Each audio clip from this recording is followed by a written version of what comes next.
Hello everyone, আমার আরেকটি নতুন ভিডিওতে সকলকে জানাই অনেক অনেক ওয়েলকাম। তো আজকের আমি এই ভিডিওটা কন্যাকুমারীকে নিয়েই করব, আমাদের ডে 3 এর ট্রিপ প্ল্যান নিয়ে। তোমরা যদি আমার ডে 1 আর ডে 2 এর ভিডিওগুলো না দেখে থাকো, চটপট আমার চ্যানেলে গিয়ে অবশ্যই কিন্তু দেখে নিও। তো চলো আজকে ডে 3 এর আমাদের কিভাবে কি আমরা ঘুরলাম সেগুলো তোমাদের সাথে শেয়ার করি। আমাদের ঘোরার তৃতীয় দিনে আমরা বেরিয়ে পড়েছিলাম একদম সকাল সকাল ব্রেকফাস্ট করে পদ্মনাভপুরম প্যালেস দেখার জন্য। পদ্মনাভপুরম প্যালেসটা কিন্তু শহর থেকে বেশ কিছুটা দূরে এবং বলা যায় বেশ অনেকটাই দূরে। তোমরা যদি বিচের ধারে থাকো, বিচ থেকে কিন্তু এটা প্রায় 50-55 কিলোমিটারের মতন পড়ে। তো যাই হোক, আমাদের রেন্টাল বাইকে করেই আমরা চলে গিয়েছিলাম এই প্যালেসটি দেখতে। তো দেখো রাস্তায় যেতে যেতে কতটা সুন্দর ভিউ আছে, মানে এইগুলো না আমি পরে গুগল করে জেনেছি যে এই যে দেখছো পাহাড়গুলো, এগুলো কিন্তু এক একটা হিল স্টেশন।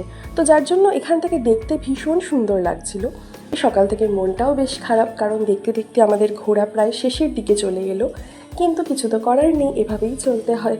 তো মন খারাপকে সরিয়ে রেখে আজকের এই দিনটাকে খুব ভালোভাবে উপভোগ করতে আমরা বেরিয়ে পড়েছিলাম। তো দেখো কথা বলতে বলতে পৌঁছে গিয়েছি প্যালেসে। প্যালেসটা কিন্তু আমরা যেরকম টাইপের প্যালেস বলতে বুঝি ঠিক সেরকম না, একদম অন্যরকম। কারণ প্যালেস বলতে আমরা যেরকম একটা রয়্যাল ব্যাপার বুঝি, এটার মধ্যে না ঠিক সেরকম ব্যাপার ছিল না। এটার মধ্যে বড্ড সাদামাটা একটা ব্যাপার ছিল, কারণ এই প্যালেসটা পুরোটাই ছিল টালির চালের তৈরি আর কাঠের। মানে ভেতরের পিলারগুলো নকশা করা খুব সুন্দর, সেগুলো কাঠের তৈরি, সিঁড়িগুলো কাঠের, আর মাথাটা ছিল, ছাদটা ছিল টালির চালের। তো যেরকম আমরা ইউজুয়ালি প্যালেস দেখি অভ্যস্ত, সেই রকম টাইপের প্যালেস কিন্তু এটা একদমই না। তো দেখো এখানে গলির মতন ছোট্ট ছোট্ট সরু সরু বারান্দা, আবার ছোট ছোট জানলাও রয়েছে, এবং এই দরজাটা অদ্ভুত না, এটা ফ্লোরেতে কিন্তু। তো সেই জন্য এখানে একটা আমরা ছবি নিয়েছিলাম। আর এই জায়গাটা ছিল একটা বড় দালানের মতন। দেখো দুদিকে তখনকার দিনের সেই রাজারানী যারা প্যালেসে বাস করতেন তাদের প্রচুর ছবি রয়েছে। এই যে তো প্যালেসটা কিন্তু আকারে বিশাল বড়, মানে অনেকখানি জায়গা জুড়ে কিন্তু এই প্যালেসটা ছড়িয়ে রয়েছে। তখনকার দিনের রাজারানীদের ইউজ করার জন্য তৈরি বাথরুম, তৈরি খাট বিছানা, দোলনা, চেয়ার টেবিল, এই বিভিন্ন জিনিসগুলো কিন্তু প্যালেসে সংরক্ষিত আছে। দূরে যেটা দেখা যাচ্ছে না ছোটো মতন, এটাও কিন্তু প্যালেসের একটা পার্ট, কিন্তু বর্তমানে এই জায়গাটা ক্যাফেটেরিয়াতে ট্রান্সফর্ম করা হয়েছে। প্যালেসটা কিন্তু প্রায় 2 থেকে 3 তলা ছিল, এবং তলার দিকের কিছু অংশ আবার পাথরের তৈরিও ছিল।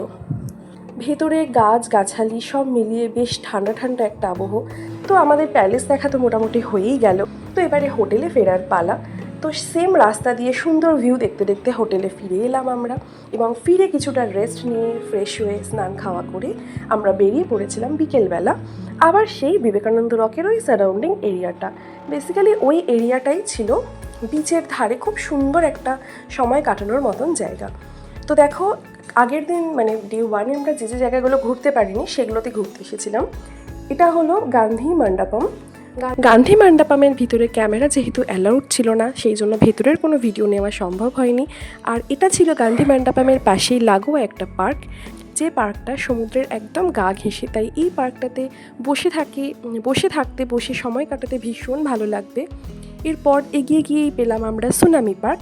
এর ভিতরে বিশেষ কিছু ছিল না। তারপর এলাম কন্যাকুমারী বিচের কাছে, যে জায়গাটা ছিল ভীষণ ভীষণ হ্যাপেনিং, মানে চারিপাশে প্রচুর লোকজন। কেউ কেউ এখানে খাওয়া দাওয়া করছে, কেনাকাটা করছে, আবার কেউ শুধুই ঘুরে বেড়াচ্ছে। পাশেই ছিল সানসেট ভিউ পয়েন্ট, যার জন্য জায়গাটা আরও সুন্দর লাগছিল এই সানসেটের সময়। তো যাই হোক, আমাদের ঘোরা তো দেখতে দেখতে শেষ হয়ে গেল। এরপরে আমরা হোটেলে ফেরত গিয়েছিলাম। তো শেষ দিনে শেষ বেলার কিছু ছবি আমরা আরও তুলে নিলাম, এবং দেখতে দেখতে ঘোরাও আমাদের শেষ হয়ে গেল। এবার আমাদের বাড়ি ফেরার পালা। এবং পরের দিন আমাদের দুপুরবেলা বন্দে ভারত এক্সপ্রেসে করে ফেরার কথা ছিল। তো ফেরার সময় কিন্তু অবশ্যই চেষ্টা করবে বন্দে ভারতে করে ফিরতে। আমার বন্দে ভারতে এটাই ফার্স্ট এক্সপিরিয়েন্স, কিন্তু আমার এক্সপিরিয়েন্স ভীষণ ভালো। খাওয়া দাওয়া থেকে শুরু করে কমফোর্ট, বসা সব কিছু খুব সুন্দর। তো বন্দে ভারতে করে ফেরার কথা আমি কেন বললাম জানো তো, কারণ ফেরার সময় এত সুন্দর একটা রুট দিয়ে এই ট্রেনটা আসে, তো দুদিকের ভিউ দেখতে খুব ভালো লাগে। দেখো দুদিকে কি সুন্দর পাহাড়ে ঘেরা, আর তার মধ্যে রয়েছে শয়ে হাজার হাজার উইন্ডমিল এর মধ্যে ঘুরছে। এত সুন্দর ভিউটা যে সত্যি এটা মিস করার মতন নয়। তোমরা চাইলে কন্যাকুমারী থেকে এই উইন্ডমিলের এই জায়গাটায় কিন্তু ড্রাইভ করেও আসতে পারো, তবে জায়গাটা অনেকটাই দূরে কন্যাকুমারীর মেন পয়েন্ট থেকে। তো ট্রেনে ওঠার পরেই আমরা কিন্তু এই দৃশ্যটা দেখতে শুরু করলাম, এবং এই ভিউটা কিন্তু খুব কম সময়ের জন্য না, প্রায় ঘন্টা খানেক ধরে চলছিল। তো যার জন্যই বললাম বন্দে ভারতে করে তোমরা ফিরতে চেষ্টা করো। এই ভিডিওটা আমি এখানেই শেষ করলাম। পরবর্তীকালে আবার অন্য ভিডিওতে অন্য স্থান নিয়ে দেখা হচ্ছে তোমাদের সাথে। তো আজকের জন্য চলো টাটা।